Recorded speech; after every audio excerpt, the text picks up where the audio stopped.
রূপালী পর্দায় যখন খেলার উত্তাপ মেশে মানবিকতার গল্পে, তখনই তৈরি হয় সিনেমার নতুন ভাষা। ঠিক সেই ভাষাতেই এবার আলো ছড়াচ্ছে পাকিস্তানি সিনেমা আফটার টিম লারু। অন্যদিকে ইউরোপের অন্যতম মর্যাদাপূর্ণ বার্লিন চলচ্চিত্র উৎসবে নজর কাড়ছে লালি। ভালোবাসা, ভয় আর কুসংস্কারের এক তীব্র আখ্যান।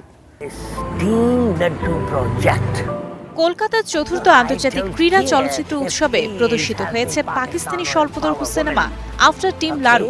মাত্র 14 মিনিটের এই চলচ্চিত্রে উঠে এসেছে যুদ্ধবিধ্বস্ত দেশ থেকে পালিয়ে আসা শরণার্থী শিশুদের গল্প। ক্রিকেটের ব্যাট বল শুধু খেলা নয়, এখানে তা হয়ে উঠেছে নিরাপত্তা, আত্মবিশ্বাস আর নতুন জীবনের প্রতীক। সোশ্যাল স্পোর্টস ফাউন্ডেশন ও federation of film societies of ইন্ডিয়ার উদ্যোগে আয়োজিত এই উৎসবে এবছর দেখানো হয়েছে 17 দেশের 36টি চলচ্চিত্র।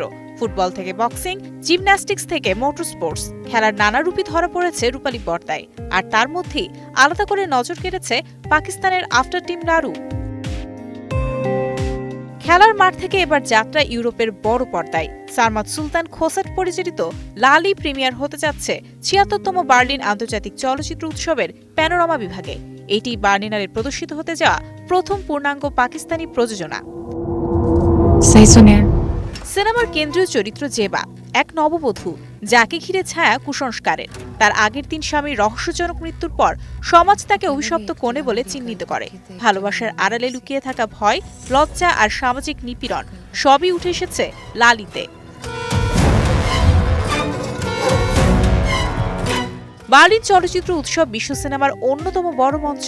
সেখানে লালির জায়গা পাওয়া মানে পাকিস্তানি চলচ্চিত্রের জন্য এক বড় অর্জন। সাহসী গল্প, শক্তিশালী অভিনয় আর সামাজিক বাস্তবতা সব মিলিয়ে সিনেমাটি আন্তর্জাতিক দর্শকের কাছে পাকিস্তানের নতুন মুখ তুলে ধরতে পারে। একদিকে মাঠে বেঁচে থাকার লড়াই, অন্যদিকে সমাজের কঠিন নিয়মের বিরুদ্ধে এক নারীর সংগ্রাম। আফটার টিম লারু আর লালি যেন একই মুদ্রার দুই পিঠ। আন্তর্জাতিক মঞ্চে এই দুই সিনেমা শুধু পাকিস্তানের গল্পই বলছে না, বলছে মানুষের সাহস, স্বপ্ন আর টিকে থাকার গল্প। Mario Sen, star entertainment.